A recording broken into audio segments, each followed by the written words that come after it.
What is a stroke in young people? What causes it? Lately, we often read in the news that stroke is becoming more common in younger people. Or, for example, a football player or a marathon runner collapses from a stroke after finishing. I want to clarify that the word stroke used by the media is not the same as the stroke used in medicine. In medicine, stroke means a cerebrovascular accident. On the other hand, when someone suddenly stops and their heart stops, it's called sudden death. These are two different situations. I will explain each one for everyone to understand. First, what is a stroke? A stroke means that a blood vessel in the brain is damaged.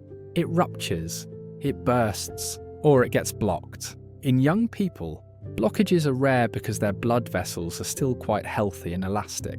So, if a young person suddenly experiences a stroke with symptoms like weakness on one side of the body or dizziness, it's very rare and mostly due to genetic conditions.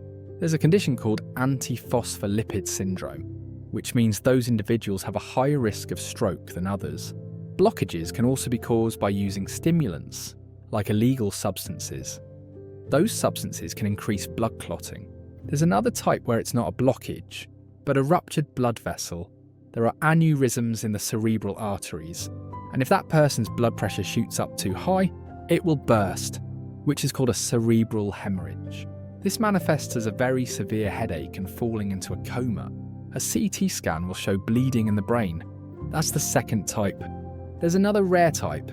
For instance, when we make very strong movements with our neck, like cracking it or shaking it, an artery can tear, sometimes causing a clot and a blockage. So, in general, young people have a very low risk of stroke. But it can still happen.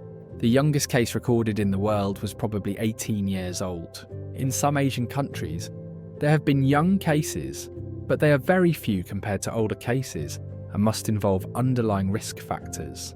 For example, high blood pressure or atrial fibrillation. Some people will ask me if it's related to vaccines. Shortly after vaccination, there were some reports of an increased risk of stroke after myocarditis. As a close complication, however, in the long term, large studies have all concluded that there is no clear increased risk of stroke compared to unvaccinated people. That's what the research says.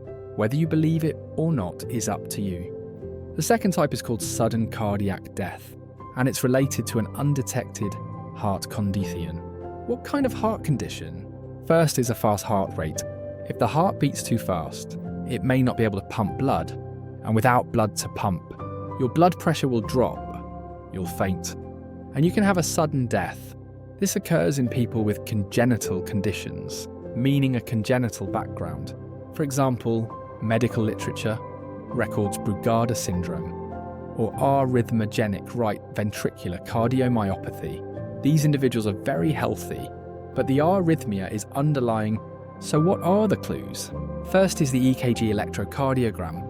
An EKG can potentially detect this, or a family history of a young relative, a brother, sister, father, or uncle within 3 generations who died suddenly at a young age is also a risk indicator. The second is a congenital heart defect. For example, a ventricular septal defect or an atrial septal defect that isn't discovered until adulthood, or is never discovered. It can often have a sudden onset during intense activity. If you watch those competitions, like football or marathons, an athlete might be running and then suddenly die. Most often, it's due to cardiomyopathy. This cardiomyopathy can be congenital. There's another type, which is athlete's heart. This means athletes who train too intensely. When you do an echocardiogram, their heart is thickened, and that still carries a risk of causing sudden death. But that's for professional athletes. People who don't exercise to that degree will rarely have this. And of course, it can be due to other causes like heat stroke, severe hyponatremia, or overexertion. But generally, for young people who die suddenly during strenuous activity, it's mostly due to a cardiac arrhythmia from a congenital or hereditary heart disease. As for suggestive symptoms, for the heart, there often aren't many. The heart usually shows no prior signs, so if you frequently engage in strenuous activity, you might consider getting screened before you even start that sport. For athletes, You can do routine screening. Every 6 months is fine for an echocardiogram, an EKG. As for the cerebral vessels, there can sometimes be symptoms. For example, with an aneurysm, you might experience persistent headaches that are very severe. Generally, the headache is very uncomfortable, but the cause isn't clear, and no medication helps. The second thing, for a stroke in the brain, is sometimes dizziness. The type of dizziness from a stroke isn't a spinning sensation like with vestibular issues.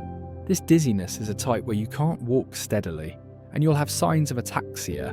Ataxia means you can't touch your own nose accurately. When you're asked to extend your arm to touch the doctor's finger, and then your nose, you won't be able to do it correctly. That's ataxia and an unsteady gait. So, if you have prolonged dizziness or prolonged headaches and feel you might be at risk, you can get an MRI or CT scan to rule things out. So, what about all this? I'm not making this clip to make people worry, but I think you should understand it to worry less. And remember that sometimes we have biases. When we see a patient die suddenly during intense exercise, we get scared.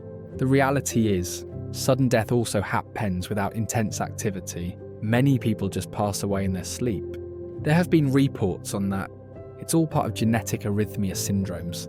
In summary, if you need screening, you can get an echocardiogram, an EKG, or a brain MRI, brain CT scan.